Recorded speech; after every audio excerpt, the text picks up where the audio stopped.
Politics of Energy Justice in the Anthropocene, Episode 54. Welcome to the My Energy 2050 podcast, where we speak to the people building a clean energy system by 2050. I'm your host, Michael LaBelle. This week, we join another energy policy research group, that's EPRG, roundtable discussion from the Central European University. The topic this week is reevaluating energy justice in the Anthropocene. It's an awesome episode. All parts of society need to prepare to change to deal with climate change. And our discussion provides an understanding of how energy justice actually can change and can be applied to communities who are normally left out. This is one of the strengths of using energy justice as a framework. The discussion also forces us to switch our perspective on the energy transition. And this is really interesting because it does this by flipping on its head.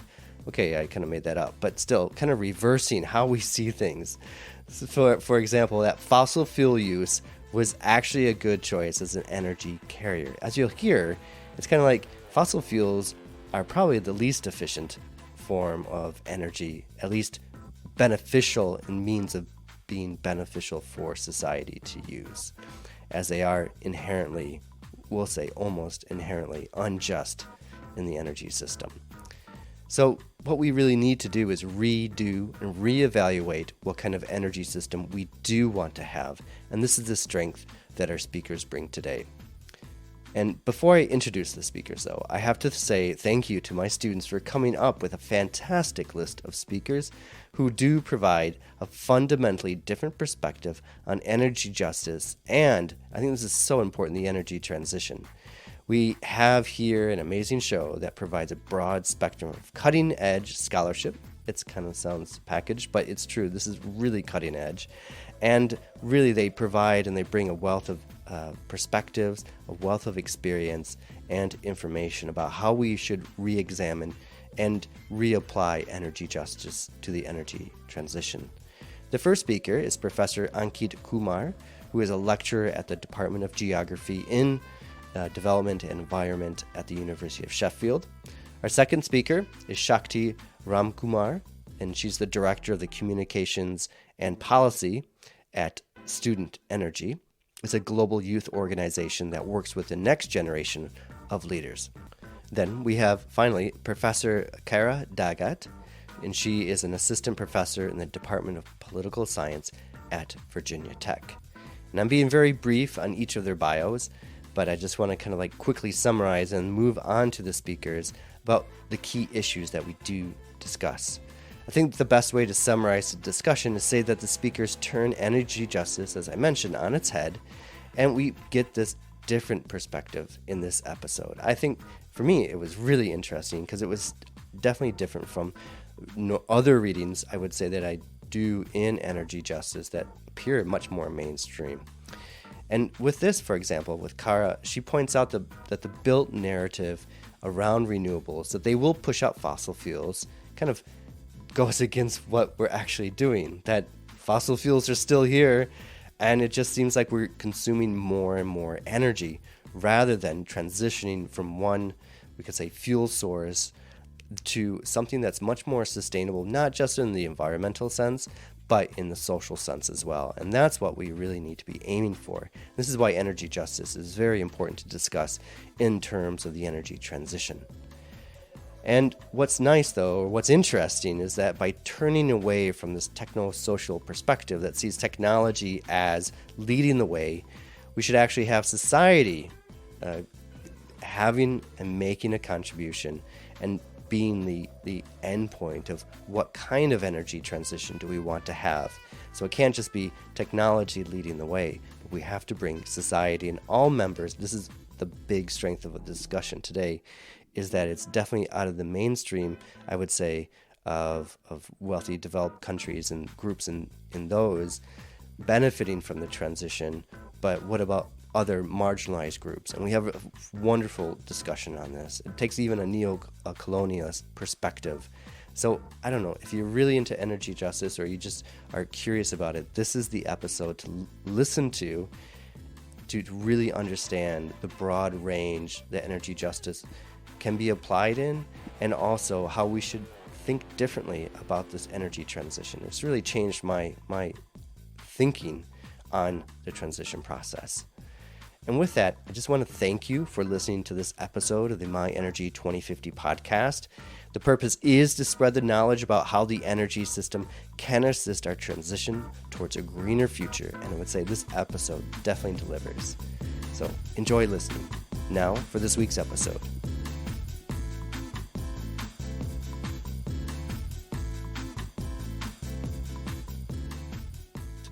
Times of energy justice, what can we change? And with that, we're going to start our energy policy research group. This is also our current topics in energy policy, which I have efficiently combined together. But I would say the purpose of this course is really to talk about the current topics, and certainly in the area of energy studies. And we talk about energy justice. We talk about energy poverty, like we did this morning in another class. And all these things are coming together in the energy transition. And it's very important that we just don't think of what technology, and I'm taking kind of inspiration from Kara's article that we did the reading for, where we just don't think about it's just technology that we need to change, but rather, how do we even look at and what are the stories of the narrative of this energy transition and previous ones, and who's telling it too. But we kind of have to reverse things and take a different perspective. And I think that's really powerful. And I think with our collection of speakers today, we are absolutely doing that. And so let me just do actually, I should introduce myself. So I'm Michael LaBelle, professor here at Central European University. And I teach in the Environmental Science and Policy Department and also the Economics and Business Department. Right around this area of energy transitions, energy justice, and I would even throw in geopolitics because that's certainly fashionable now in Central Europe. And so that's what I do here. And then we're joined by, and I'm going to kind of change the order slightly. I hope this is not a problem, and I didn't explain this to the speakers ahead of time, but looking at it with Shakti Kumar, is a lecturer at the Department of Geography and Development and Environment at the University of Sheffield. And so, Akita, if it's okay that you go first, okay? What I'm trying to do is spread out the academics. So you go first because I think it's much more policy related. And then we have Shakti Ram Kumar, is the Director of Communication and Policy at Student Energy and Global Youth Organization. And Shakti, please expand on what your organization does too, along with, and I think our students are really receptive and at the right time period in their careers to know about what the Student Energy Organization does. And then we're also fortunate to have Professor Kara Dagat. She's an assistant professor in the Department of Political Science at Virginia Tech. And I just want to point out that her book is called, that she released in 2019, The Birth of Energy, Fossil Fuels, Thermodynamics, and the Politics of Work. We have it now at the CEU library, so we have an e-version. So after this, everyone can read it tonight before they go to sleep. I'm sure everyone will be awake all night long reading it, so maybe you'll have to wait till tomorrow. But we do have it available. So with that, and my apologies to the speakers not to tell them the order ahead of time, but maybe I turn over to Akit to start with his presentation. Thanks a lot, Michael. Thanks for inviting me here. Also, it's such a privilege to be on this panel with Kara and Shakti. So I will try to share my screen. Ooh, the host has disabled participants' screen sharing. Would you be so kind to allow me?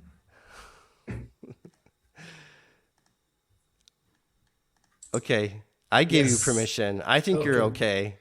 Thanks a lot. Yes, I think it works now. So can you see my screen now? Okay, perfect. So Michael asked me to talk a little bit about this question that he posed to me: does urgent action interfere with long-term just rollout of sustainable energy systems? And to here talk about a little bit about heterogeneity and power relations. And this is based on edited volume we did recently, to which I and some other colleagues wrote an introduction framing it around the Anthropocene debate, and we pose that as the Anthropocene dilemma. And this dilemma for us was a dilemma between the question of urgency, the urgency of energy transitions, and the question of justice, the justice that needs to be embedded within the energy transitions.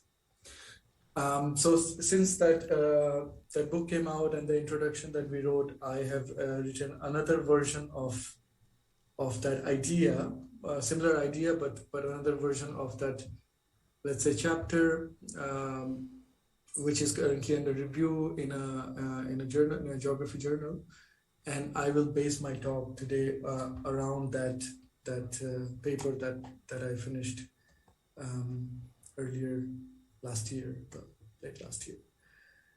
So let's dig into that then.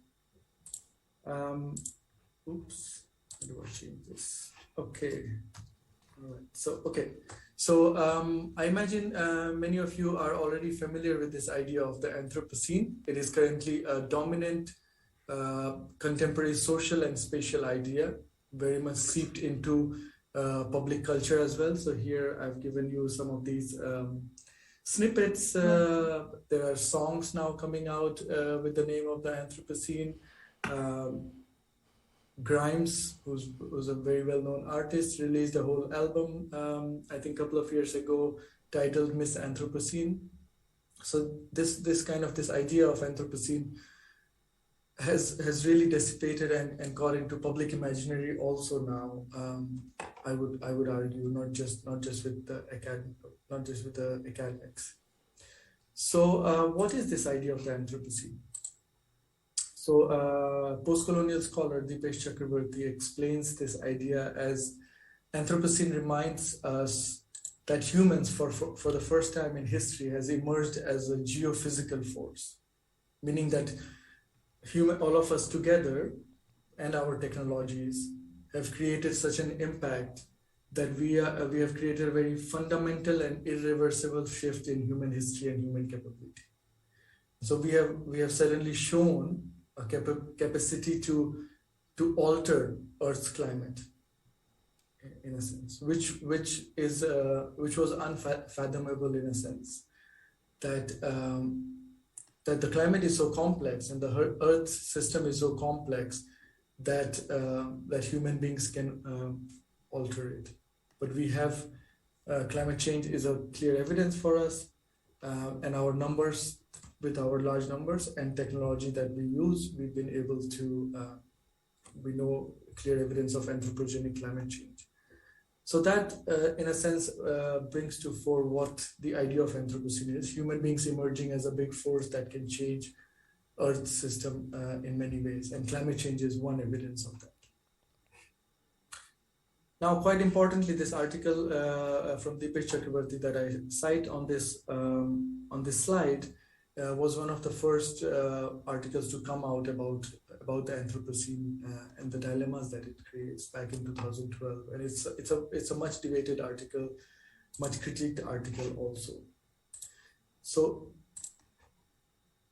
in this article and his many of his following works, Dipesh Chakraborty brings to fore two images of human beings that inhabit the Anthropocene. Humans as a political force and as a geological force. As political beings, we human beings seek justice as supposedly right-bearing citizens in many different nation states. But while knowing fully well that full justice is unachievable in the human system. Therefore, we continue to engage in a struggle of survival politics. And we can understand this idea of survival politics as a politics of and for justice. But as a geological force, humans, that is all humans, emerge as a collective author of actions that have resulted in the climate crisis. And this second part, humans as a geological force, as a collective, this is the main argument behind the dominant framing of the Anthropocene. And that's what makes this idea somewhat dangerous also. This dominant framing of an abstract universal anthropos is problematic in many ways, not least for its for the racial and colonial logics embedded within it. Eric Swingadu reminds us that Anthropocene debates centering the universal has the potential to make climate change post-political, right? So diffusing all the politics by creating this idea of universal human beings, all of us together responsible. A post-political condition is one in which power and politics are written out of the mainstream account of environmental transformation. And one of the two explanations is promoted. One, we are all in this together equally. And two, this is a result of abstract forces like capitalism, which serve as a teleological black box, as Ranganathan and Doshi have argued. So these risk the exclusion of explicit politics of justice. And that's what makes this idea dangerous also.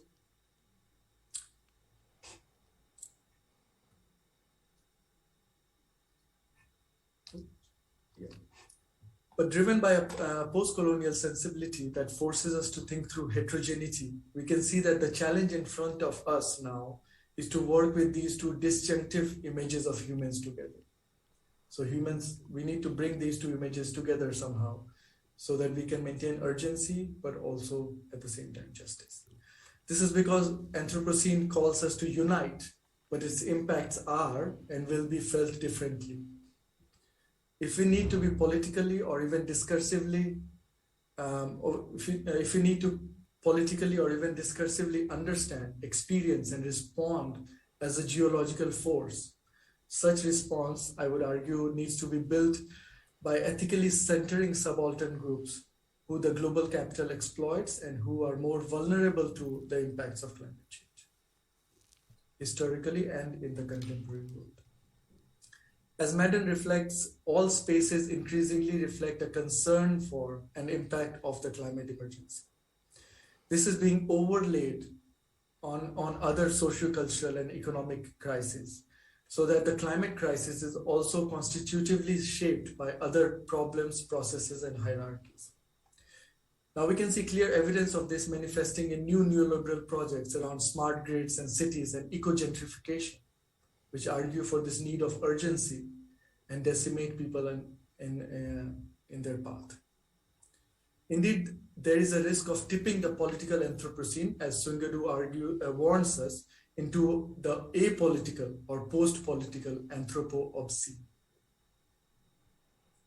In addition, the urgency debate and the need to unify under an Anthropocene narrative could further delegitimize alternate forms of cultural knowledge and embodied practices, and in doing so, reproduce and reinforce injustices. As Catherine Yusuf reminds us, geology, and by implication geography, a discipline that I'm embedded in, and the Anthropocene are deeply embedded in history of racialization, racial discrimination, and colonization. Therefore, a more political Anthropocene demands an engagement with a wide range of issues and approaches. So while the normative discourse of Anthropocene risks depoliticization, it is crucial to remember that to stress that Anthropocene is a master narrative should not detract us from the suggestion that it is a narrative, not the narrative. However, as post-colonial and decolonial scholars point out, the question of how to manage this urgency-justice dilemma itself is not debated on an equal playing field. Political, economic, and scientific institutions emphasize and amplify narratives from the global north compared to those from the global south. What is important then is that we use this narrative of Anthropocene to confirm the importance of decolonizing political, economic, and scientific institutions, not to deny urgency, but to create a space for new narratives on the dilemma. So following Tariq Jazil, rather than recolonization of knowledge, a closure, we can work with the idea of Anthropocene to create opening for decolonizing our knowledge systems, to work towards what Vanita Sandberg, picking up from Sami scholar Runa Koran, I forget her name now. I can give you the citation. talks about multi-epistemic literacy, right? So we need to decolonize our knowledge systems and work towards a more multi-epistemic literacy. So it is in this spirit that I looked at an engagement with the Anthropocene for energy transitions, for the field of energy transitions, and also for the field of energy geographies. I look for a more political Anthropocene, one that tackles urgency of collective action while keeping a politics of justice at its center. This question of justice in the era of urgency might help build a wider alliance of responsibility, one that a politics of Anthropocene demands while keeping a firm footing in the politics of intrahuman justice, one that a politics of Anthropocene cannot be allowed to avoid. So the question for us is, how do we progress this anti and decolonial thought within a somewhat colonizing discourse of urgency in and of the Anthropocene? So I want to outline quickly and briefly 3 areas of work that could enrich energy transitions further, in my view. But this is among many other ideas, thought processes, and knowledge systems that we need to engage with. So the first one that I want to talk about is the question of histories. There's this question for me is 2-part. One, the histories of energy, but other is also histories of places. So histories of places around the world. I will not touch upon that today, but hopefully in the article when it comes out, you'll be able to read it. I will talk briefly about histories of energy. So we know that the historical uses and abuses of energy, whether it's physical energy or fossil energy, were and are premised on colonization and racial exploitation, whether of enslaved Black and Indigenous Americans or indentured South Asians. So work in mines, work on plantations, so transatlantic slave trade, plantation, and mine work, or all are evidence of racialized physical energy for harvesting solar energy.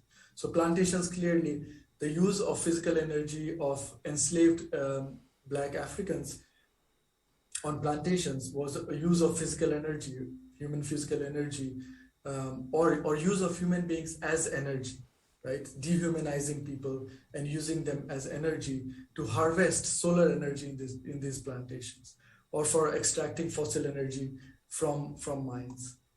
So these patterns of extraction of bodily energy and the extraction of bodily energy to excavate fossil energy or to facilitate technologies premised on fossil energy continue in contemporary transitions to renewable energy. And that is an important facet of work that we need to focus on in this question of justice within the urgent transitions that we need.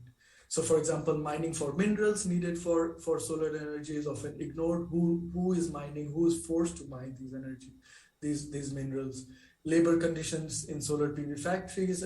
New research is now coming out about solar PV factories in China and Malaysia and the conditions of workers there, or the acquisition of land for big solar farms, that is not a new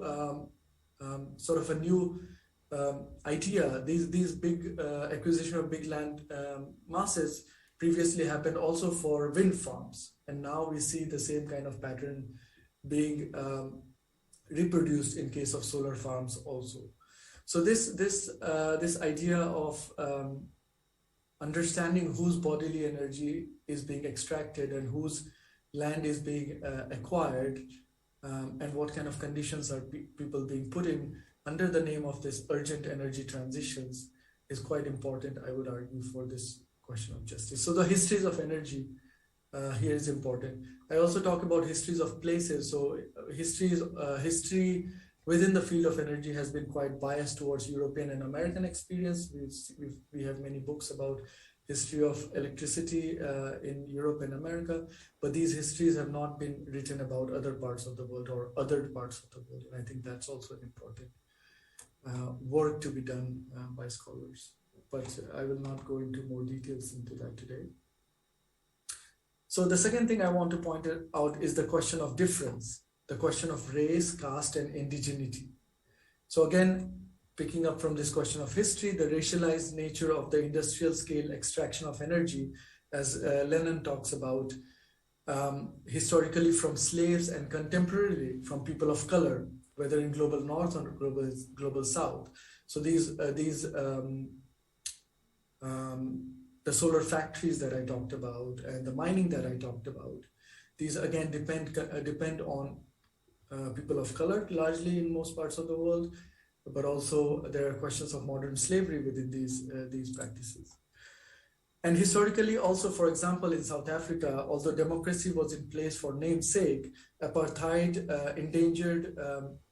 engendered a narrow and racialized democracy that excluded Black majority, including energy workers, from power in both economy and polity. So here, Black workers did not have rights to collectivize and to unionize and to demand labor rights.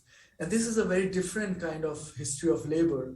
This racialized de-democratization and disempowerment of coal workers is quite different from the links between democracy and fossil fuel that is within widely cited work, for example, of Carbon Democracy by Timothy Mitchell, that many of us have read. This kind of racialized de-democratization does not exist in those narratives. And this racialized de-democratization still happens in many parts of the world. Although apartheid, South Africa, apartheid has ended, but the practices in many parts of the world still exist. And in a lot of my own work, I've talked about caste injustice within the energy system, and it's been a key focus for my work. So if you look at some of my papers from 2015 to now, you will see that I discuss caste-based social, cultural, and economic histories and how they mediate access to energy and benefits of energy projects in Indian villages. And I hope to continue working on that in the future as well. So that this question of difference becomes very important to think about justice within this urgent discourse of Anthropocene and energy transitions. And quite importantly, questions of indigeneity.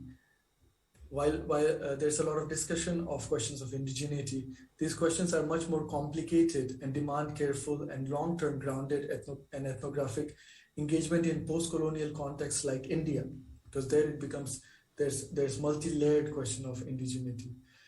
As Gargan explains, many Indian anthropologists believe indigeneity does not apply to India since the entire country was colonized by Europeans. But in the Indian context, indigeneity needs to be understood, Gargan argues, as self-contained communities whose cultures, knowledge systems were subsumed under the dominant nationalist historiographies and Hindu caste hierarchies following British expulsion. And this idea of indigeneity within post-colonial contexts, this helps pry open claims of equity and development made by post-colonial states, and to show how racializing imperialistic state power both expands and fractures through the development of energy infrastructure in different parts of these nation states, post-colonial nation states. And the final thing that I want to touch upon is the question of epistemology. So in the paper, I talk about primarily from my own, the epistemologies that I engage with, but obviously there are a wide range of epistemologies that we need to bring in here. So I give example of critical race theory and post-colonial decolonial theory in the paper, but today I will touch only upon critical race theory here with us. And a lot of discussion that I've had until now, you will see, you will have already gauged, draws upon, partly upon critical race theory also. So Ranganathan and Bartman call for radical scholarship that confronts racism and environmental harm together and recognize climate justice. Climate justice is not just about climate. And I think this applies quite well to energy transitions also. In the same vein, we can also argue that thinking about energy justice is not just about energy. And that could be quite productive for us here, to step out of the energy frame and think about energy justice that is not just about energy. So Catherine Yusuf reminds us of the inherent role of energy in a racialized organization of the world. The self-definition of European subjectivity as valuable or valued against the fossil nature of indigeneity and fossil energy of the enslaved. So as Ranganathan and Bartman argue, what is at stake here is reclaiming what means to be human in this question of energy justice. And this is much more discussed question. This is the much discussed question of the universal man, who was a mirror of European man. If we go back to the history of colonization, an outcome then was and is that non-white others have been rendered primitive or even subhuman through a process of colonial exploitation, capitalism, and patriarchy, as Ranganathan and Bartman explain. And this racial nature of a world shaped by energy, and the racialization inherent in the flows of energy, transit spaces of electricity wires, disposition around gas and oil flows, demand an engagement with critical race theory, I would argue. And I'm not alone in arguing that. Illustrating the contemporary and everyday violence within the energy system, Luke and Heinen remind us of individuals struggling to pay energy bills, those poisoned by breathing and drinking petrochemical contaminants, the lives lost through disaster that climate change exacerbates.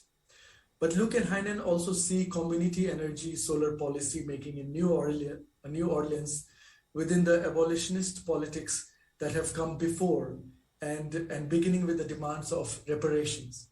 So here renewable energy then becomes a hopeful vehicle for social justice. And that's something that we can derive some hope from. For Luke and Heinen, the engagement with the renewable energy is not just about redistributive justice, rather more about reparative politics, which requires innovation to ensure community control, including inclusive finance, democratic restructuring of utilities, unionization of solar energy workforce. And I talked about earlier how unionization itself was and is quite racialized, and addressing of environmental injustice in communities that bear the brunt of energy systems' toxic practices. So Ranganathan and Bartman find clear overlap between housing and climate justice facilitated by a need for low carbon transitions.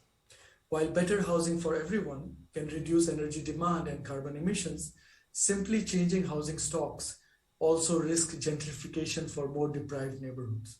And Jennifer Rice and colleagues have shown this in their work. So Ranganathan and Bartman therefore argue that the coming together of Black Lives Matters and environmental activism suggests that anti-racist humanism is paramount to contemporary environmental justice movements, and I would argue also for energy justice movements. Therefore, looking towards Paul Gilroy, Ranganathan and Bartman remind us of a reparative humanism, a humanism that speaks to and redresses the experiences of anti-Blackness. And this can build a more refined political ecology that against the flattening ontologies of Anthropocene frame. So this is one of the ways that we can repoliticize. This reparative humanism is one way to counter the dominant techno-economic narrative of the Anthropocene and to repoliticize the discourse. So some of this work that I'm talking about now is what I derive inspiration from now, and hopefully hope to build future work on. Okay. So I'll stop there. I hope this was interesting, a little bit interesting for you. And hopefully the paper will provide more meat onto what I was talking about. But I'm happy to talk further on this and take any questions. Thank you. Excellent, Ankit. Thank you very much. We're all clapping. That was excellent presentation. Sorry, and I actually gave you a 2-minute warning too early in the chat. Did I exceed my time? No, you were perfect. So you were just great. I would just like to open it up briefly to one or two questions, and then we'll move on to Shakti. So, anyone have some questions here? I think you're kind of hitting the nail on its head. This is a question that I think many energy social scientists are discussing, that how can we expect to have a just energy transitions if the energy transitions is still taken over by the same big capital and racialized structures that have maintained fossil energy systems for such a long time. I think that's why I talked about this work by Luke and Heinen, and I can share the reference with you. They talk about community energy as a field that I also work in, and I've sort of been disappointed with the field a little bit because it's a very techno-economic field, and we see a lot of policies coming in EU also now with energy communities and these questions, but they're again very techno-economic in nature, these policies. So what Luke and Heinen argue is about a genuine community energy system where energy systems are not just they're not just about benefiting the community, but they're about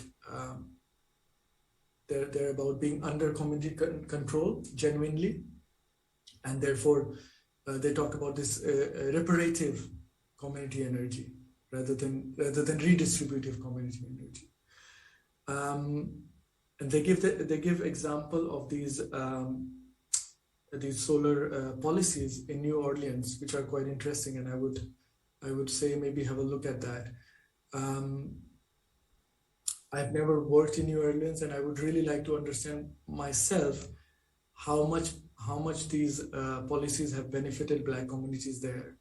But from Luke and Heinen's arguments, it seems like they are making some sort of, or they're trying some genuine steps through which there's access to finance. And that's another thing that we talk about, solar home systems in this part of the world. But we know historically that people who have benefited from feed-in tariffs and things like that are already wealthy people who are able to afford to put solar home systems on their homes.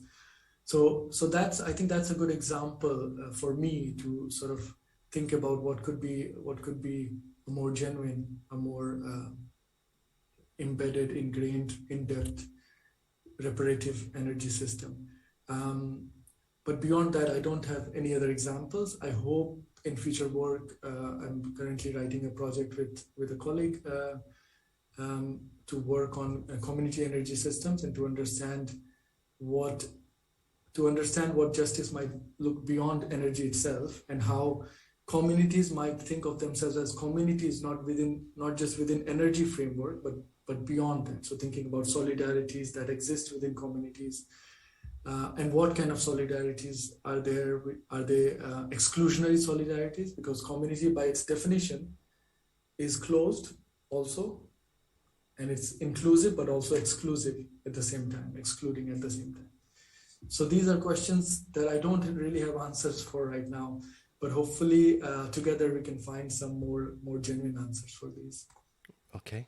Thank you very much, Gabi, for the question. And then I think we'll just leave it there. But Ankit, I just want to, I didn't mention this before, but I'm a geographer as well. So from University of Bristol, master's and PhD. So, and I want to, my PhD was on energy as well. But I just want to tell everyone like how far geography, as a geographer, and actually just the field of we can say social studies and energy has progressed. So in 2005, 2006, when I was finishing my PhD, it was really an uphill struggle. So nobody was buying this energy stuff and social sciences.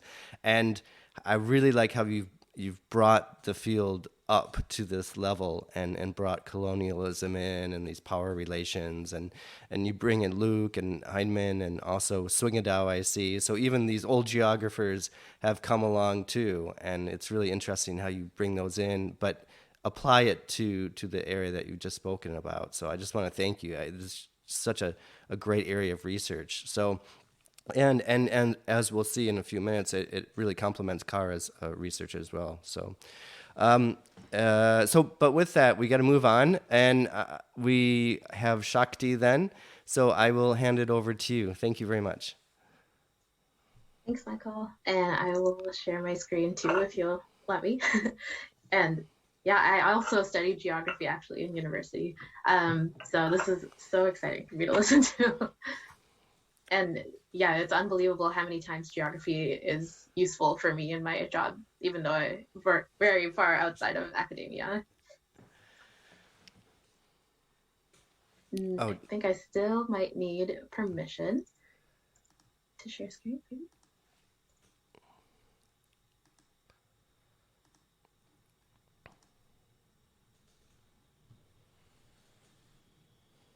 Oh, I think I can now.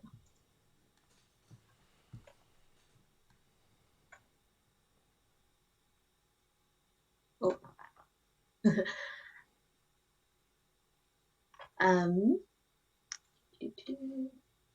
There we go. All right. Thanks everyone for having me today. It's really exciting to go between two academics. I read both Ankit and Kara's work before this, so I was really excited to listen to them. My name is Shakti, and I'm the Director of Policy and Communications at Student Energy. We're a global youth-led organization empowering the next generation of leaders who will accelerate the transition to a sustainable and equitable energy future. We were actually founded in 2009 in Calgary, Alberta, in Canada. But today we work globally with a network of 50,000 young people in over 120 countries.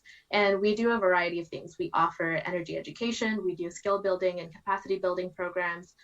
We run the largest student-led energy conference in the world called the International Student Energy Summit. And we now have a network of university chapters around the world who kind of self-organize and take action on energy in their communities. So today I'll tell you about a few of the programs that we're working on as well. But I want to start with kind of highlighting two place-based experiences, community level experiences of an unjust energy system. And because we have student-led chapters in so many countries around the world, we often hear about the specific regional challenges that young people face and the country level challenges that young people are organizing to take action on. So I want to highlight kind of two of the pressing concerns that youth in our network have in Canada and in India. So first I'll share kind of two really short case studies of issues that young people are deeply concerned about that kind of illustrate how an unjust energy system kind of manifests, like Michael, you were saying, far beyond just the scope of energy in so many different aspects of life. And second, I hope to kind of talk about how, despite this level of complexity and regional specificity that we're seeing in the energy transition, young people share a remarkable commonality, despite coming from different countries, from different backgrounds, in how they want the energy transition to go and how they want to take action on climate change. And that's largely a reason why we take such a global approach to our work, is we see that despite the backgrounds that young people come from, there's a really striking kind of shared sense of momentum and priorities that we're seeing among young people. So I'll end off with some of the programs that we're working on as well to empower young people to take action. But I will start with the community perspectives. So to start us off, I just want to outline a few of the dimensions of energy justice that young people in particular raise often in the climate movement.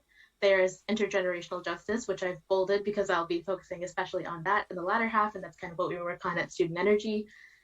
There's energy access, just the fact that over 800 million people worldwide still lack access to reliable electricity. There's the fact that around the world, people and sometimes entire communities are displaced or otherwise harmed by energy infrastructure projects without being able to participate in the decision-making process on those projects.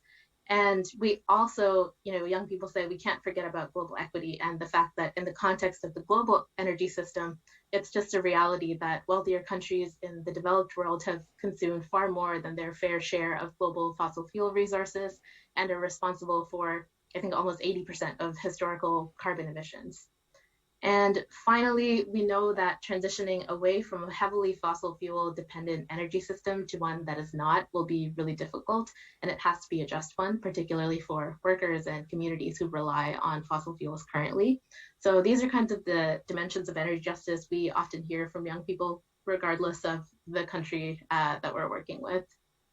But I'll start with a quick case study of an issue that's kind of ongoing in Canada. So first up, despite pledging to reach net zero emissions by 2050 as part of the Paris Agreement, and despite having many leading climate policies at the provincial and national levels. Oh, I'm based in Canada, by the way. I don't know if I said, but that's why I'm covering this. So despite having, quite a good reputation as a climate leader globally, the extraction and production of fossil fuels still plays a central role in Canada's economy and in kind of the cultural discourse. And we see the federal government continuing to fund and support several large-scale energy projects that would only increase fossil fuel extraction and emissions. In fact, a recent UN committee reprimanded Canada for forging ahead with 3 major energy projects despite not receiving consent from the Indigenous nations whose territories the projects pass through. And these are the Trans Mountain Pipeline, the Coastal GasLink Pipeline, and the Site C Dam. And the Site C Dam is not a fossil fuel energy project. It's a large hydroelectric dam. But just like many other mega hydro projects, it's been called into question how environmentally sustainable it is in the long term, and whether it's really the best way to meet the electricity needs of my province, British Columbia, considering the very serious human rights and land rights violations and the environmental impact associated with the project's construction. So these 3 projects are very much kind of on the foreground of an unjust energy system in Canada. We've also seen Indigenous land and water defenders face state violence and disproportionately harsh sentences for asserting their rights over unceded territory. One example, which made international headlines last year, is the RCMP raids in northern British Columbia on Wet'suwet'en camps, which were set up to block construction of the Coastal GasLink pipeline. And these raids have actually been ongoing throughout the pandemic for 3 consecutive years, and this follows almost a decade of Indigenous resistance against this project, and yet construction continues. And while we see these massive fossil fuel projects pushed through in the name of, economic necessity in one of the wealthiest countries in the world, we still see continuing issues of lack of energy access in Canada. There's almost 200 remote Indigenous communities that still don't have access to a reliable energy grid and instead have to rely on diesel and generator for heating and electricity. And they're disproportionately exposed to toxic fumes and worsening energy poverty because this electricity is just very expensive. So there's a lot going on in Canada, and transitioning our energy system and economy will definitely be a complex process. But there's some policy approaches that have been proposed that would kind of inch us towards energy justice. So one is the kind of rights-based and partnership-based approach to energy project development, which we've seen some examples of, where companies or governments actively partner with communities, particularly Indigenous communities, to co-own or share ownership of energy project development and planning right from the beginning, but not nearly enough of this is seen in Canada.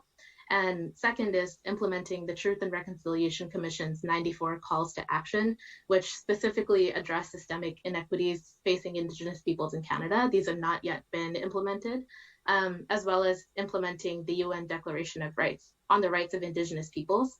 And one example in Article 10 would specifically protect climate activists and land and water defenders, as it mentions that Indigenous peoples shall not be forcibly removed from their lands or territories. And finally, the third and fourth are kind of linked. It's really just pursuing the low-cost, low-tech solutions that we know will work, like energy efficiency, because this would help build resilience against fuel price volatility. These are solutions we already have on hand and we don't need to rely on kind of novelty technology for. And they're solutions that would hugely benefit lowest income households first. And I think Ankit mentioned this right now, but a lot of clean energy incentives and policies tend to benefit higher income households first, whereas policies, if we had prioritized them for the lowest income households, they would solve multiple problems at once. So that's a quick case study of Canada. And this is something that a lot of young people are currently organizing around, and Student Energy's aim is really just to empower young people to participate in organizing, in taking action in any way that we can. Now we'll swing over to the other side of the world, where we also have a very active youth network, which is in India. And in this past year, we've seen surging fuel prices in India, and these kind of make visible the existing inequities in our energy system. And of course, there's a lot of geopolitical reasons for these high fuel prices, but one aspect that we can't overlook that we often hear about from young climate organizers in India is the increased levies on petrol and diesel that are really taking a toll on low-income people and communities. And millions of low-income frontline workers are disproportionately impacted by rising fuel prices, despite it might seem like it primarily affects people who drive cars or who own multiple cars, but the reality is it's impacting a lot of really low-income frontline workers who rely on their vehicles to do their jobs, or just to commute using two-wheelers. And these, of course, surging fuel prices always lead to a kind of increased prices for essential goods and commodities as well. And this has also disproportionately impacted poor families and communities. And we've seen throughout the year kind of rising anger among young people, among climate organizers, about how throughout the pandemic, inequality has just worsened while all this has been happening. So billionaires saw their combined fortunes more than double during the COVID-19 pandemic in India. And for the first time, it coincided in 12 years, income tax collections were higher than the corporation tax collected by government. So people are being, individuals and households are being taxed while also having to pay, obscene prices for fuel to get by, while corporate taxes have been slashed. So we kind of see this worsening inequality while, on top of facing the other challenges from the COVID-19 pandemic. And of course, similar to many other countries, energy and poverty is still a challenge. Despite a push in recent years to expand electricity connection across India, I think technically most places have a connection, like the percentage is very high if you just Google it, but many regions still lack access to both electricity and clean cooking fuels in a reliable and affordable way. So there's a lot of power cuts and rolling blackouts, or energy is just far too unaffordable to actually use, even if the connection is still there. So these are the many kind of frustrations and intersections of how an unjust energy system might manifest itself at a country level. And obviously the situation is quite different from Canada's experience of an unjust energy system, but there are some commonalities in how we might use policy to solve for these problems. And one is, of course, prioritizing clean energy incentives and infrastructure project development to benefit the poorest first and improve standards of energy access and quality of energy for poorest communities first. And again, I think this is a case where we have to be careful that the benefits of the clean energy transition are actually equitably distributed and not just going to those who already benefit from the current energy system. And a second approach that's particularly important in places where there's, I think, a lot of interregional inequality and inequity is demand-side management to both reduce urban and rural inequalities and wealth inequities within countries, because India's power generation capacity has grown over the years exponentially, and yet many rural communities, many poor communities remain without access, while urban centers, their energy consumption is skyrocketing. So there is a clear need for demand-side management, with a demand reduction in some areas and demand increase in other areas, and an evening out of energy consumption that's needed. And finally, one thing that Student Energy is particularly passionate about is building capacity and directing funding for small-scale and decentralized energy projects, including projects with youth leadership, because we see that if young people are empowered to kind of invest in their own communities and develop community projects at an early age, there's a pretty good chance they'll continue doing that for the rest of their careers. So we try to kind of be their first partner in developing these energy projects. So with those case studies in mind, Canada and India, Student Energy, we have quite the challenge ahead of us trying to work in all the global regions, but we are betting on young people, and we're betting that training and empowering young people around the world will be kind of the key to solving these complex challenges. I'll just give a quick overview of some of our programs and then close off for questions. Oh, and yeah, a note that I wanted to make on demand-side management is I think there's a lot of fear that, we'll have to give up a lot of things and sacrifice a lot of things if we focus on demand, but really reorienting energy policies and spending to focus on providing services that are actually essential for sustaining a thriving community rather than on attempting to catch up to infinite growth in energy or resource demand, can have many co-benefits for societies and nature. And these can be really simple policies, focusing on rapid transit rather than on widening highways or incentivizing electric cars. There's a lot of choices we can make where the co-benefits will be numerous. So I think kind of changing the narrative around what demand side management looks like will be an important part of kind of making this palatable and building widespread public support for these policies. So one of the challenges that student energy faces is that the clean energy workforce is actually quite closed off for young people. We know that the fossil fuel industry is notoriously inequitable, but currently clean energy also remains a privileged space. And on the slide, I just have a few stats from the United States kind of illustrating how access to clean energy is just really unequal. And we hear this from young people all over the world, that the path to being part of the just transition, even if young people want to, is not a straightforward one, especially for youth who are not from privileged backgrounds or who don't have the right connections. And so we don't want to let these disparities persist. And we also have to kind of counter the fact that fossil fuel industries have spent years and millions of dollars getting into university curricula and into high schools to recruit young people. So there's a lot of work to do on the other side to kind of build similar pathways into the clean energy system. And that's something we're working on at Student Energy. We are offering free, globally accessible energy education and skill building programs like our Student Energy Fellowship and the Student Energy Careers Training. And these are geared specifically at getting young people their first step into a clean energy career, and specifically for young people who don't have those connections or, the typical backgrounds that are needed. But we also know that you can give young people all the skills they need, but if they don't have the right platform, enough resources, and enough access to power and decision making, it will be very hard to make an impact. So one way we're bridging this gap is through the Global Youth Energy Outlook. So the Global Youth Energy Outlook is the first report of its kind, outlining what young people want to see for the future of energy in their region leading up to 2030, and how they want to influence government and the energy industry. The project is entirely youth-led, and we actually launched the initial findings just a couple months ago at COP26 in Glasgow. The report is online. It's a fun website you can scroll through at gyeo.energy.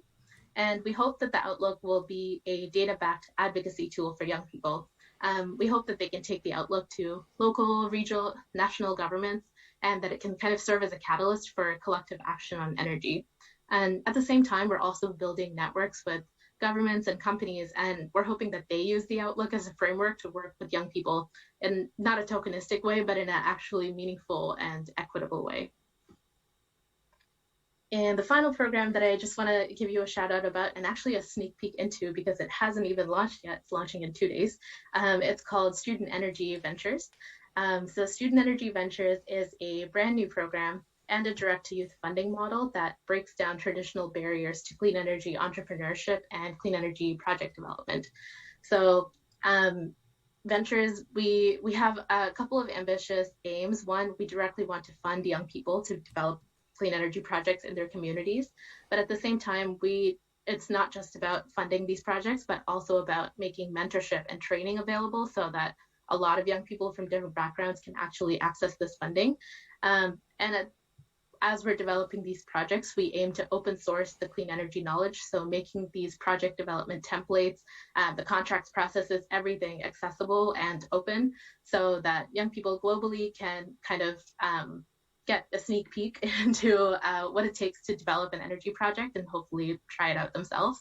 And we hope that by giving young people the necessary skills, knowledge, and the support system for their initiatives, they will actually be able to launch tangible community clean energy projects. And we've seen research that if young people kind of complete something, if they launch something by the time they turn 25 or 30, it makes a huge impact in how they kind of pursue the rest of their career and their future prospects in kind of completing bigger projects. So we want to be their first partner as well as a mentorship and support system to be able to get projects on the ground. So that's Student Energy Ventures. It is brand new, not yet launched, but we hope, whether it's the decision making and the policy process with the Outlook or the actual energy project development with Ventures, if it's interesting to you, get in touch with us. for the latest on how to sign up for these, Instagram and social media is the best way. So follow us at Student Energy, or check out our website, studentenergy.org, or you can just email me and ask me. I will be involved and I will help. And yeah, that is all. Thank you. Great, Shakti. Thank you so much. We're all clapping, and just unfortunately we're not all together physically, but still amazing we can come together and have such great presentations online. So thank you so much. I would just like to open it up to one question or so. Maybe we didn't think through the timing too much, but anyways, question? Yeah, I mean, I think it definitely depends on the community. There's a couple different proposals that have been put forward by various Indigenous communities. Indigenous nations and Indigenous communities are actually some of the biggest owners of renewable energy projects in Canada in terms of the number of projects. A lot of Indigenous communities do own their energy projects. So one solution would be for projects that are developed on First Nations land, on unceded territory, for those nations to have a say in the ownership, whether they want to fully own the project and operate the project, or co-own it with governments or with companies. Working from a rights-based and partnership-based approach would be one solution. I know there's a energy storage company called Enerstore that went into an agreement with the Six Nations, First Nations group, with a 50-50 ownership agreement of an energy storage project. And so there have been, some successful examples of co-ownership of these projects. So that's one solution. And the other, in some cases, it might be a matter of equitable compensation for projects that are developed on Indigenous land, just because so much of Canada is unceded territory. So I think it is on a case-by-case basis and, on a project-by-project basis. But I think there's a lot of exciting potential and exciting kind of track record that we've seen already of Indigenous communities kind of self-organizing and owning renewable energy projects in Canada, and investing in that and continuing to kind of grow that, I think, is an exciting prospect. Thank you very much. Yeah, thank you very much, Shakti. And actually, I liked how your presentation, especially this discussion on the First Nations and the land, complements Ankit's, I would say, geographic academic perspective as well. So it's much in intangible. Ankit was very tangible in an academic sense. I want to compliment you on that for sure. But I just want to say Shakti was able to just present in a very concrete manner these projects and these policies that are actually on the ground, and they complement each other very, very well. So. Okay, with that, unfortunately, I just want to make sure we have a little bit of time at the very end. Maybe we have to go over a few minutes. We'll try not to. But I really want to move on to, and sorry, Kara, I'm mispronouncing it. So, okay, Kara, to her presentation then. Thank you very much. Thank you. Let me get my screen set up. We're all experts on not doing it right, so let's see how well you do it. Let's see here. Yeah, no, I think it's gonna work. Hold on. Okay, great. Thank you. Okay. So, first of all, thanks so much for the invitation. It's really a pleasure to talk alongside Shakti and Ankit and see all the resonance between our work. I can see why you put us together, so that's really always wonderful. And I'm here to talk about energy as a story, or as a set of narratives, which is, I think, has already been discussed a bit. And the book, The Birth of Energy, that Michael mentioned, is also available. It's an open access book, so you can also download it for free. But in that book, I talk about energy itself as having been captured as a kind of techno-scientific story by the science of thermodynamics and the politics of work.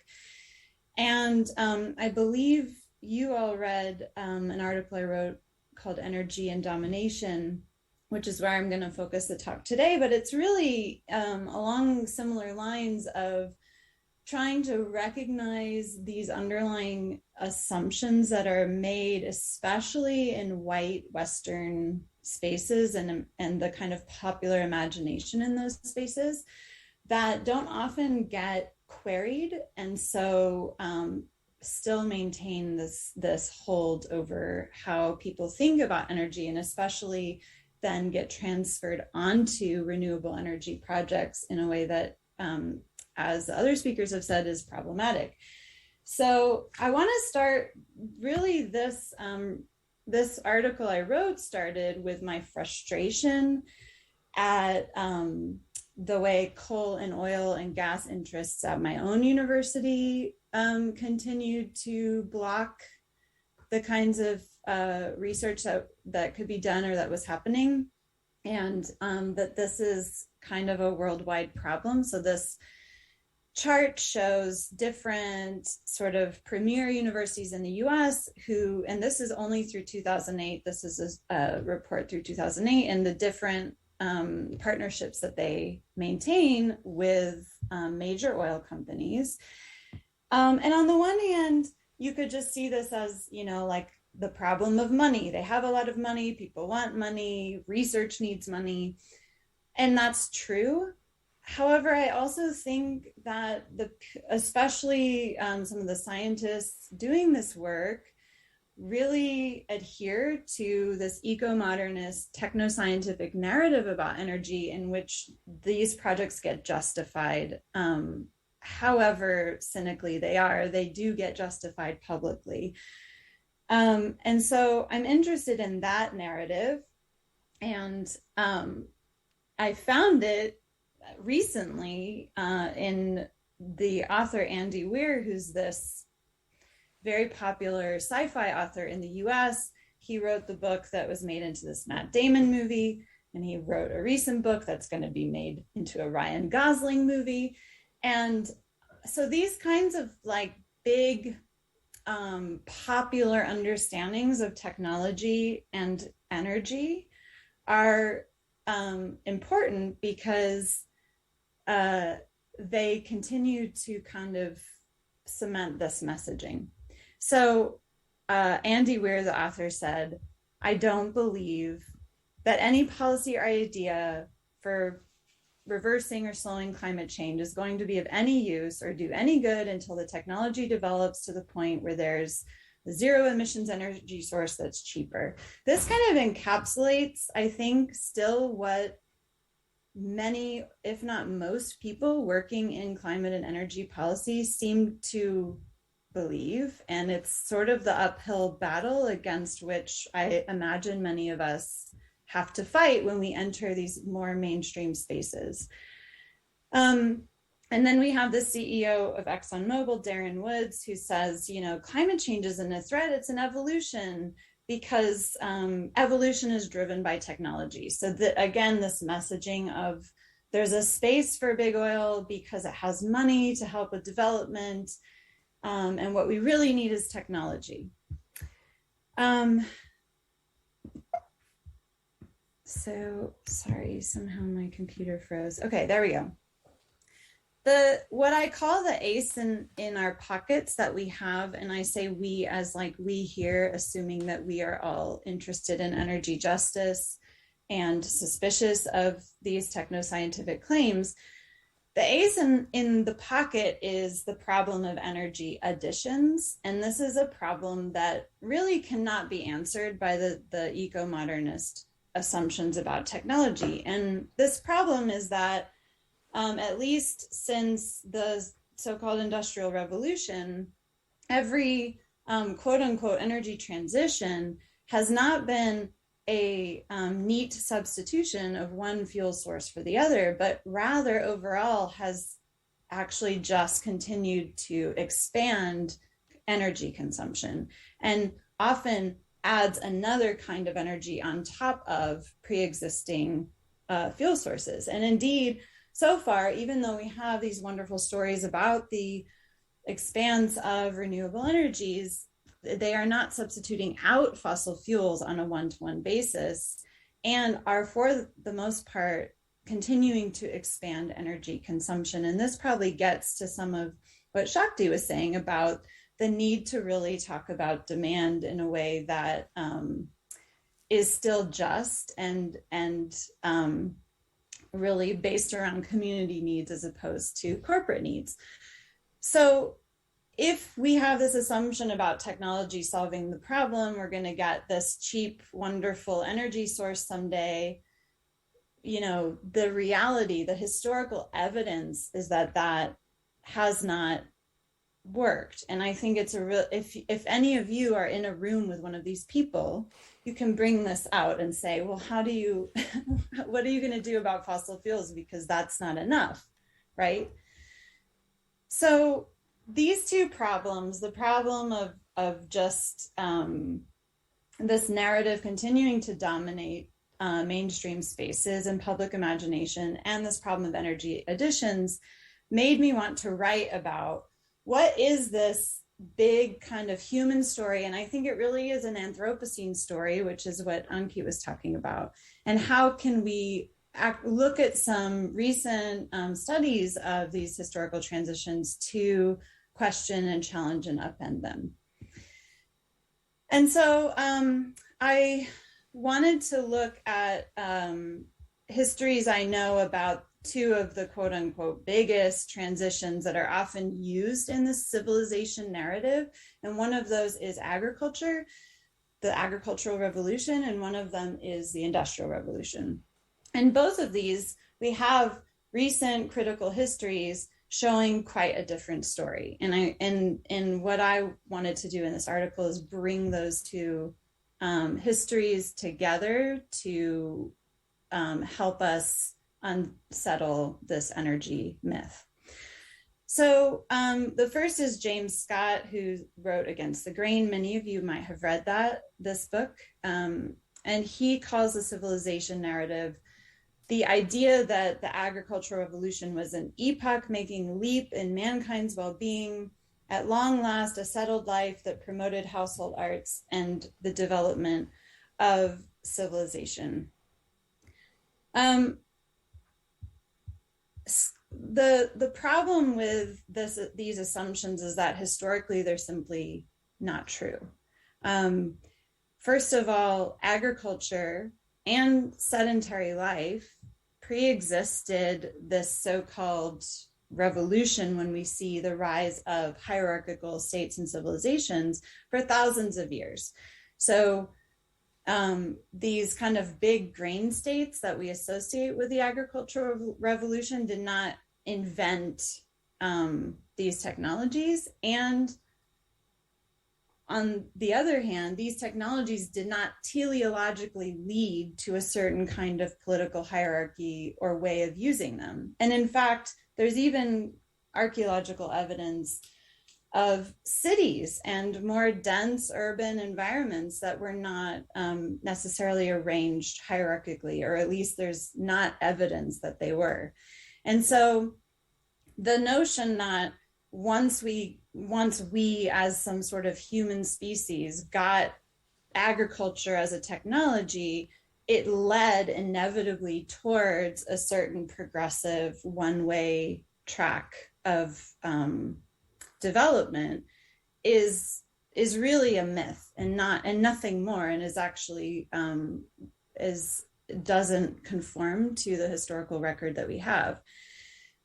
And I think it's also noteworthy that this picture that I have here, which is kind of a funny picture and a very white Western picture, this is a picture that comes out of the 19th century when we start to have evolutionary thinking, and we take these ideas about a civilizational narrative, and then we all of a sudden have a kind of racist and colonialist scientific framing for what the development of human history looks like.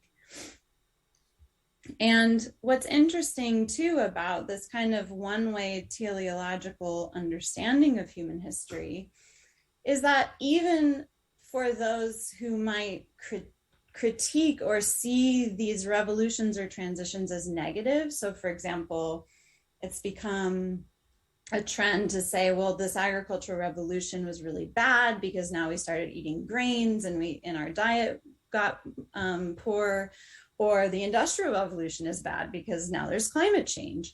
There's still underneath that story, there's still this assumption that civilization kind of marched in this one-way path. And if we had these negative externalities, they weren't relevant to understanding the actual unfolding of technological innovation. So in other words, the causal feature is this technological innovation piece. And then we might get these negative things that happen, and then we have to deal with the negative things that happen. So instead, using Scott and then moving to the Industrial Revolution and drawing on Andreas Malm, who similarly kind of added a lot of complexity to our understanding of the fossil fuel transition, instead of thinking of technological innovation as this kind of teleological driving force for something called humans, it's possible to understand these transitions as political transitions. And so for Malm, looking in the 19th century, and he calls it the myth of human enterprise, but it very much corresponds or parallels this myth of civilization or the ascent of man, which I've put on the title of this slide. And some of the myth of human enterprise, some of the assumptions are, one, assumptions about scarcity. So this goes back to that kind of survivalist mentality that Ankit mentioned in the Anthropocene, that there's like scarce resources that are constantly causing people to need innovations and be competing with each other. The myth is, or the assumption that makes it a myth is that this scarcity is what causes these transitions or causes certain technologies to be picked up. Another assumption is that somehow it's part of human nature to always be wanting more and more and more energy, and that every time there's a new technology that provides it, there's this kind of unrelenting unfolding of energy intensification. And again, as I've already mentioned briefly with Scott's history, but also other histories, including looking at the 19th century, that just doesn't seem to be the case. There were these technologies pre-existed the intensification by decades in the case of fossil fuels, thousands of years in the case of the agricultural revolution. It's simply not true that everyone given or kind of exposed to or inventing a piece of technology is going to use it in an extractive, expansive, growth forever way. Another assumption is about technology as a solution to this problem of scarcity. And then finally, what I've mentioned this in the previous slide, that any bad effects are side effects, meaning that they're kind of peripheral to understanding the course of history. Instead, if we start to think about in these two cases how these transitions happened, I think with both of these rereadings, I argue that these are better understood as moments of political innovation, when certain kinds of political systems kind of parasitized already existing technologies, selected ones not because they were more powerful or cheaper or better for humans, quote unquote, but because they were technologies that happened to lend themselves better to centralized power, to extractive projects. And so in the case of, for example, grain states, Scott points out that you see states organizing around certain kinds of grains, but not other kinds of crops and plants because they were less conducive to taxation, to surveillance, to storage, and so on. In the case of fossil fuels, at the time of the transition, fossil fuels were not cheaper, and they were not necessarily more powerful than the already existing industrial energy source of water, which was kind of the main competitor at the time. What they were better at is resisting the rising demands of labor in this period, which was not only a problem in Northern Europe, but was an imperial problem. The problem of kind of wanting to extract as much labor as possible for as little cost as possible. So putting these stories together, some patterns or things I would want to highlight would be, again, that these technologies were not invented and then that leads to a transition. These technologies pre-existed the transitions. The technology of the transition was not chosen for being more efficient or cheaper or more powerful or better for the broader public. Rather, the technology of the transition better served political hierarchy and extraction in these cases. And by telling the story this way, or simply kind of pointing out the historical evidence for these transitions happening as political transitions, I think it can help to start opening up, talking about energy as inherently political, one, as being about the way that societies organize activities and also value certain activities. And also starting to expand our historical literacy around the fact that these stories that jump around from agricultural revolution to, in the case of Western history, ancient Greece, to the rise of capitalism and the Industrial Revolution, are very narrow, limited, curated stories that justify Western power in reverse. And therefore, it helps, in my mind, to emphasize the need to expand our imaginations around energy, especially on this question of the eco-modernist kind of push to dismiss any other ideas about energy as somehow being going back to the past or doing without technology or giving things up. And instead to say, there's actually been historically lots of ways of doing energy technology that didn't have to be extractive and didn't have to be to correspond with a rise of political hierarchy or with this commitment to unlimited expansion and growth. And so as just one tag on at the end, I added this right as somebody asked a question about renewable energy. I will put a pitch in for a paper, another article I wrote with two colleagues called Toward Feminist Energy Systems, where we were trying to think about precisely, it sounds like these questions that both Shakti and Ankit are interested in, of what would it look like to develop energy systems that are truly just, taking into account the fact that it's not really just about substituting one fuel source for another. So here we had 4 different dimensions and tried to kind of put together, and really it's just curating a lot of wonderful work that's being done in this space, but put together some qualities of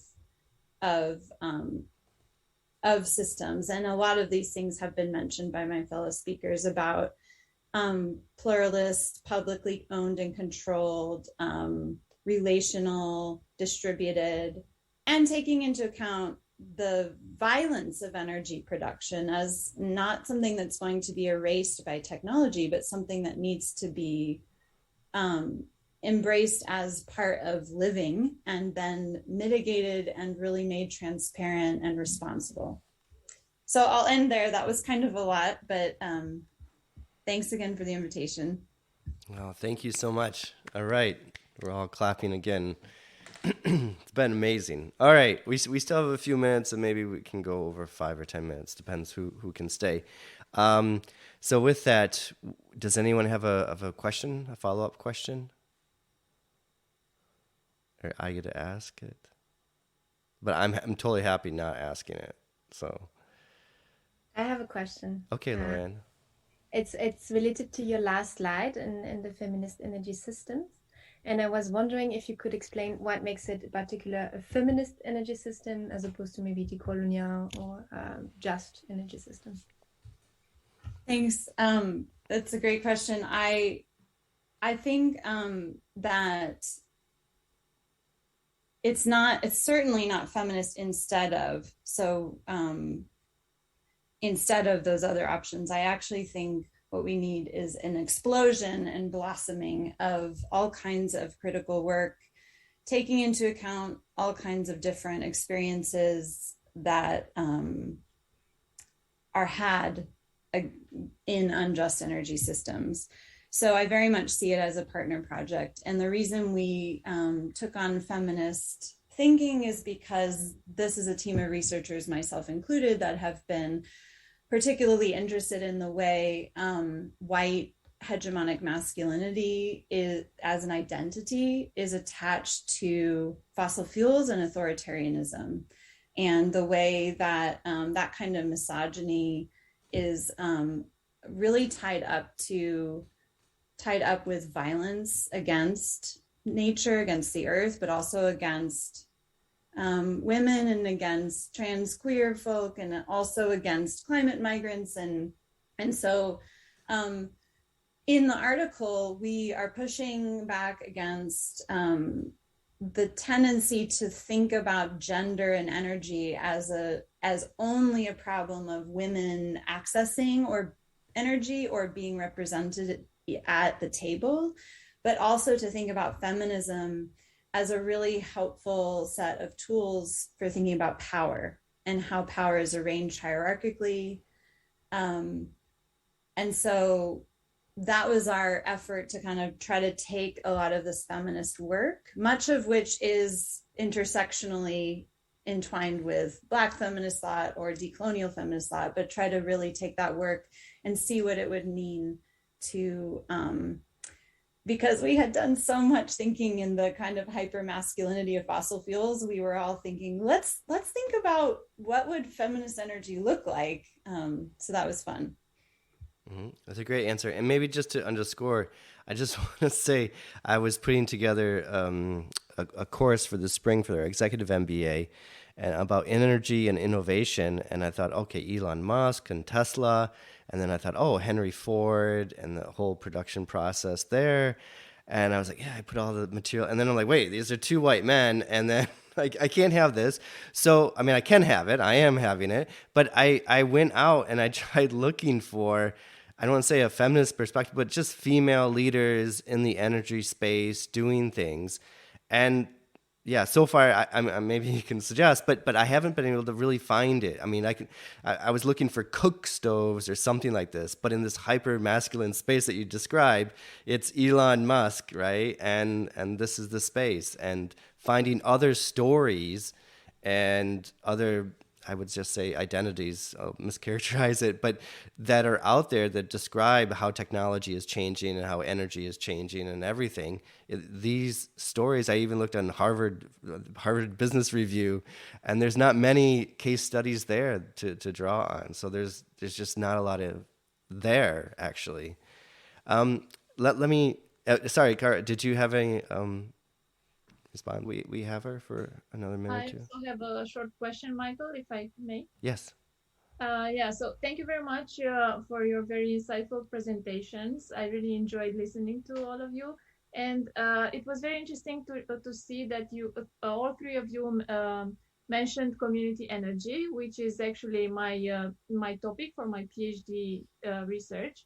And I would like to follow up on this and ask you, I mean, I don't want to ask you what do you think is the solution for a just community energy, because community energy, as we see in studies that were done so far, is not inherently just. I mean, it's really difficult to have access, especially young people or women or people with low income. I mean, the access to community energy is not very easy for them. So maybe I'm not going to ask you what is the solution, but maybe what is the direction to look at to envision just energy community in the future? I hope it makes sense.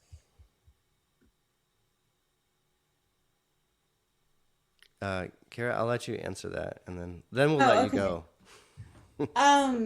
So this is a very popular argument among eco-modernists, which is that they claim, and I'm very sorry, I'm so wrapped up in eco-modernists right now, but I'm really writing and thinking a lot about ways to counter that because I see it as so prominent in climate discussions and kind of Western approaches to policy. But one of the arguments is well, environmentalists don't care about energy poverty and we need technology. So I think it's, for me, from a narrative perspective, it's really to insist upon decoupling technology from the eco-modernists. Like we can have technology if it's owned by and imagined by and envisioned by the people who are using it or the people who need it, as opposed to being owned by and profiting others and big corporations. That makes a big difference. And I think the other, I really liked what Ankit said about community being sort of the question of exclusivity. That's a really interesting research question. I hope you write about that. I would like to read your thoughts. But I do think that is important to point out that a lot of these kind of community-based solar or wind projects we see sometimes are turning up in more privileged white communities, especially in the US, if, people who might have more means and resources and time to do this. And so it's exciting to find projects that aren't like that. But I do think that's a limitation of only thinking about one kind of mobilization. And it's important, as much as we have decentralized on that table that I put, and as much as I am really attracted to the idea of kind of small scale community-based systems, I think it's important not to rule anything out. I think in some regions and cities and areas, there might be bigger kind of systems that make more sense. So to me, I'm really coming to think that it's about ownership. And this gets to the indigenous question, that's maybe a really important question for justice. Like, who is going to benefit not only from the access, but who actually owns and controls the system? Thank you for joining us for this episode. We produce the My Energy 2050 podcast to learn about cutting-edge research and the people building our clean energy system. If you enjoyed this episode or any episode, please share it. The more we spread our message of the ease of an energy transition, the faster we can make it. You can follow us on LinkedIn, where we are the most active on the My Energy 2050 webpage, or on Twitter and Facebook. I'm your host, Michael LaBelle. Thank you for listening to this week's episode.